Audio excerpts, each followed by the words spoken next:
또 그동안 중소기업에 대한 연구를 많이 해오셨잖아요. 뭐 자영업자, 소상공인, 중소기업 뭐 이들에 대한 이 경제 주체에 대한 연구를 많이 해오셨기 때문에 저는 개인적으로 직감이 됩니다. 그러니까 학자마다 주로 이제 관심 있는 분야가 다르고 어디가 더 약한 고리인지 집중하고 있는 분야가 다르기 때문에 다 중요한 말씀들이에요. 근데 역시 교수님은 그런 분야에 대한 연구를 더 오래 하셨기 때문에 아마도 제가 이렇게 질문드리면 그렇게 답변하시리라 생각이 되는데 답변을 유도하는 건 아닙니다만 한번 여쭤보겠습니다. 네. 간단한 네. 단답형입니다. 한국 경제의 가장 약한 고리를 꼽는다면 어떻게 될까요? 제가 지금 얘기하는 게 아니고 김영삼 대통령께서 예. 이미 1993년 4년에 그런 말씀을 하셨어요. 이 한국의 중소기업들이 이제 우물안 개구리가 되면 안 된다. 네. 그러니까 1990년대 초에 이미 개방, 세계화 그리고 이제 OECD 가입 이런 거를 이제 쭉 추진하셨던 분이 이제 김영삼 대통령이시잖아요. 네. 그러니까 이미 1990년대 초에 한국의 중소기업에 대해서 이제 걱정을 많이 하고 계셨던 거예요. 네. 이 전 세계는 이제 뭐 우루과이 라운드 뭐 이런 WTO 체제 뭐 이러면서 개방이 되는데 한국의 중소기업들이 이제 우물안 개구리처럼 한국 시장에서 뭐 이게 보호 울타리 이런 데 안주하면 안 된다라는 얘기를 이미 1990년대 초에 했고, 그리고 이제 노무현 대통령이 2003년이죠. 2003년 4년에도 노무현 대통령도 중소기업 정책에 문제가 있다. 네. 중소기업들이 정부에 의존하게 만드는 중소기업 정책은 곤란하다. 지금 이제 그렇게 판단을 하신 거죠 이미. 그러니까 네. 1990년대 초에도 그랬고 2000년대 초에도 중소기업 정책이 중소기업의 어떤 경쟁력을 이렇게 키워주고 경영 역량을 이렇게 향상시켜주는 네. 그런 소위 말하면 아까 제가 말씀드린 대로 이미 물고기를 던져주는 게 아니고 물고기를 잡는 법을 가르쳐주는 식으로 정책이 전환해야 된다라는 거를 1990년대 초에 김영삼 대통령도 말씀하셨고 2000년대 초에 노무현 대통령도 그렇게 말씀하신 거죠. 그리고 지금 그러면 2025년에도 2025년 현재에도 마찬가지로 우리나라 중소기업 정책이 이제 굉장히 많습니다. 여러 가지 다종다양한 이제 중소기업 정책이 아마 세계에서 한국만큼 중소기업 지원하는 정책이 많은 나라가 없다라고 할 정도로 한국의 중소기업 지원 정책이 많은데 그런 많은 그 중소기업 정책들이 어떤 방향 전환을 좀 해야 되지 않는가. 그러니까 정부가 이렇게 뭘 해줄게 이렇게 뭘 이렇게 지원해줄게 이런 그런 방향이 아니고 중소기업들이 스스로 뭘 하려고 했을 때 그런 것을 보면서 뒤에서 이렇게 좀 밀어주고 지원해주는 이제 그런 어떻게 보면 이제 보호와 육성이 아니고 어떤 성장을 지원해주는 그런 제도, 그다음에 이제 인프라 이런 것들을 환경을 만들어주는 그런 쪽으로 방향을 좀 정부의 정책 방향이 좀 바뀌어야 되지 않냐. 네. 이제 요즘 이제 생태계 얘기를 많이 하잖아요. 네. 그러니까 어떤 정책의 생태계, 그다음에 창업의 생태계, 건강하고 지속 가능한 생태계, 정책과 창업이 스스로 이렇게 피드백이 되면서 활성화되는 이제 그런 정부의 역할이 있는 게 아닌가 그런 생각을 하고 있습니다. 말씀 감사하고요. 제가 개인적으로 뭐 예를 들어서 어떤 정부 부처에서 공적 자금을 투여하는 네. 예를 들어서 R&D 예산을 선정해서 어떤 특정 기업에게 R&D 예산을 공여해 주는 그런 과정에서 이제 종종 그 심의위원으로 이제 참여를 하는데 그게 참여를 하다 보면 제가 보고 느끼는 것들 중에서만 말씀드리면 정말 이 R&D 예산을 중간 평가 이제 그리고 파이널 평가까지 하니까 평가를 해보면 정말 이 기업이 정부 예산을 받아다가 그걸 매출로 일으키고 해당 중소기업의 유일한 매출로 끝나는 게 아닌가 정부 예산이 하는 생각이 드는 사례들도 있고 혹은 이 중소기업이 정말 중견기업, 대기업으로 도약하기 위해서 이런 기술 개발이 필요하고 또 이런 어떤 사업 자금이 더 필요로 하는데 그 부족한 부분을 조달받아서 더 나은 어떤 부가가치를 만들어내고 일자리도 많이 창출하고 그게 경제 선순환을 야기하는 것이 아닌가 하는 것을 이제 느끼는 그런 사례들도 있는 것 같습니다. 결국 이 심의평가위원들이 조금 더 정부의 예산이 민간으로 활용될 때 그게 결국 선순환을 야기하는 그런 방향으로 이끌 수 있도록 그 매의 눈으로 주시해서 판단하고 그런 기업들에게 자금이 들어갈 수 있도록 해야 되는데 소위 뭐 나쁘게 얘기하면 좀비 기업. 정부 지원이 끝나면 끝나는 거예요. 그리고 소위 또 나쁘게 얘기하면 예산 사냥꾼 뭐 이런 기업들에게 예산이 자꾸 들어가면 계속 사회적인 낭비 아니겠습니까? 그러니까 그런 부분에 있어서도 생각해 본다면 말씀하신 부분이 중소기업이 또 건전하게 성장하고 그럼으로써 또 선순환을 야기하는 그런 생태계를 만들 수 있도록 정부 정책들이 마련돼야 된다라는 의견이신 것 같습니다. 예를 들면 이제 중소기업 정책 중에 좋은 정책들이 많이 있고요. 네. 또 또한 이제 중소기업들 중에 또 이제 어려운 중소기업들이 많이 있으니까 정부 입장에서는 이제 예산과 여러 가지 제도 뭐 세제를 통해서 지원해주고 있는데 그 중에서 이제 대표적으로 이제 중소기업 그리고 이제 벤처기업들이 좋아하는 프로그램이 이제 팁스 프로그램이라는 게 있는데 팁스 프로그램은 정부가 먼저 움직이는 게 아니고 그 민간의 투자자들이 먼저 그 기업을 좋은 기업을 선별을 합니다. 네. 그리고 이제 그 투자자들이 먼저 투자를 합니다. 네.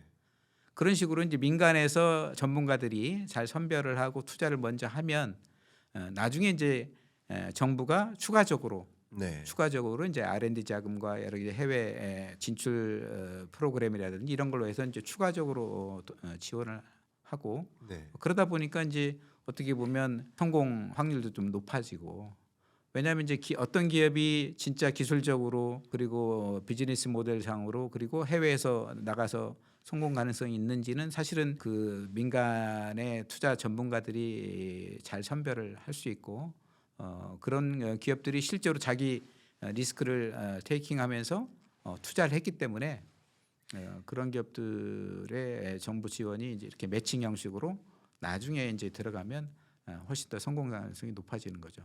그래서 많은 중소기업 정책들이 있지만 그 정책들의 어떤 방향성이 과거처럼 정부가 이렇게 리드하고 정부가 직접 자금을 주는 것보다는 전문가들이나 아니면 은행이나 또는 보증회사나 이런 걸 통해서 좀 정부 자금이 간접적으로 지원이 되는 예를 들어서 모태펀드 같은 경우도 과거에는 정부가 직접 투자하는 그런 형식이었는데 직접 여러 가지 이제 문제가 있는 거예요.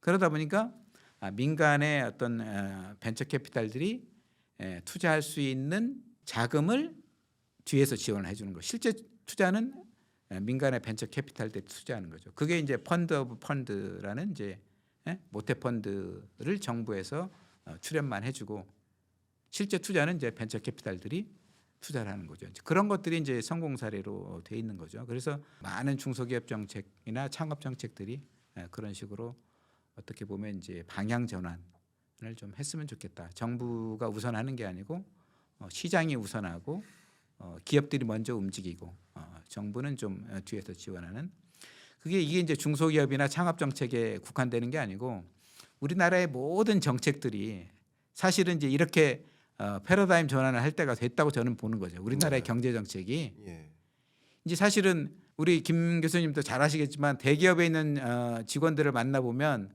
제발 정부가 우리를 내버려 뒀으면 좋겠다. 간섭을 안 했으면 좋겠다. 그렇게 얘기하는 사람들이 실제로 많아요.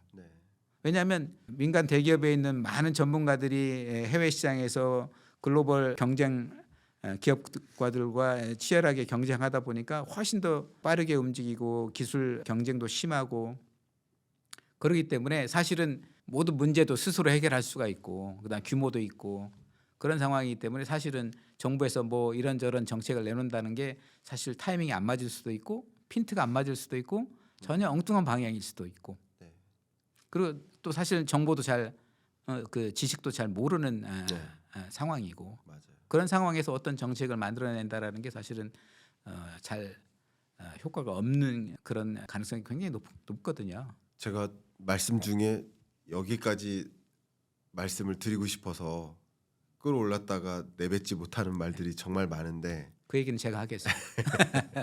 저도 정말 많은데 참 민간 주도형으로 정책은 오히려 보조적인 역할을 해줄 필요가 있다라는 그 방향성을 좀 말씀해 주시는 것 같고 특히 앞서 말씀 주셨던 것처럼 우리 경제가 이대로는 그냥 정말 주저앉을 수도 있으니 뭔가 다시 한번 도약하기 위해서 중소기업 정책이라도 이런 방향으로 실마리를 좀 해결했으면 좋겠다라는 제안을 해주고 계십니다. 근데 제가 말씀을 듣다 보니까 느낀 소감, 소회 한 가지는 과거 우리나라가 60년, 70년, 80년, 90년 이렇게 고성장세를 이제 거듭해 나가는 그 구간에는 지속적으로 뭐 새로운 스타트업들이 또 수많은 중소기업들이 또 나타나고 또 이들이 중견 대기업으로 이제 성장하는 과정에서 일자리를 만들고 그러면서 이제 경제가 선순환하는 모습이었던 것 같아요. 근데 지금 생각해 보면 이 중소기업들이 이렇게 성장 도약하는 모습을 찾기가 좀 매우 힘들고 그리고 새로운 이렇다 할 기업들이 덜 나타나는 거죠. 근래 들어 이제 대기업 집단에 있는 기업들을 쭉 나열해 보면 네이버, 카카오 빼고 근래 들어 새로 생겨나는 기업들이 몇 개가 있을까 하는 의문을 제기할 만큼 그러니까 미국의 경우에는 자본시장에서 상위 100대 기업들이 10년 전과 지금 10년 후가 완전히 달라져 있을 만큼 이게 위에 있던 기업들이 내려갔다는 게 아니라 정말 많은 기업들이 새로 치고 올라와서 계속 바뀌는 구조인데 우리는 계속 이렇게 고인물에 놓여져 있는 게 아닌가라는 생각에 중소기업 정책을 더 이 새로운 정부에서는 중소기업 정책에 대해서 뭔가 효율성을 끌어올리고 우리 혁신 주도로 갈 수 있도록 하는 정책 지원을 좀 더 적극적으로 마련해야 될 필요성이 있다라는 부분에 대해서 굉장히 격하게 공감이 됩니다. 네. 그 우리나라 헌법에 1980년에 중소기업을 보호 육성해야 된다라는 이제 그런 조항이 처음 들어갔습니다. 네. 1980년에 80년에. 그 당시에는 이제 대기업 중심의 경제 발전 전략을 폈기 때문에 이 대기업과 중소기업의 격차가 많이 벌어져 있었던 거죠. 그러니까 이제 1980년에 전두환 정부에서 중소기업 보호 육성이 필요하다라는 헌법 조항을 처음 집어넣은 거죠. 근데 지금은 이제 벌써 45년이 지났잖아요. 그럼 2025년 현재는 개헌을 할 때 지금 개헌 논의가 많이 있잖아요. 그러면 저는 중소기업 보호 육성해야 된다라는 그런 조항이 이제는 중소기업의 성장을 지원해야 된다. 성장을 지원하는 그런 인프라를 마련해야 된다. 이런 식으로 조금 바뀐 어떤 경제 상황이라든지 바뀐 그런 환경에 맞게 헌법도 좀 개정이 필요하다. 중소기업에 관련된 헌법 조항도 좀 바뀔 필요가 있다라고 이제 말씀드리고 싶고 미국은 창업에 있어서 아주 우수한 인재가 창업을 선택을 합니다. 네. 그리고 하이 리스크 하이 리턴이죠. 리스크도 크지만 대신 리턴도 크기 때문에 창업을 하려고 하는 그런 인센티브가 있는 거죠. 네. 근데 우리나라는 이공계의 우수한 인재들이 의대로 편입학을 하거나 반수를 하거나 아니면 뭐 로스쿨이나 변리사 시험을 보죠. 또는 뭐 공무원이 되려는 시험을 보죠.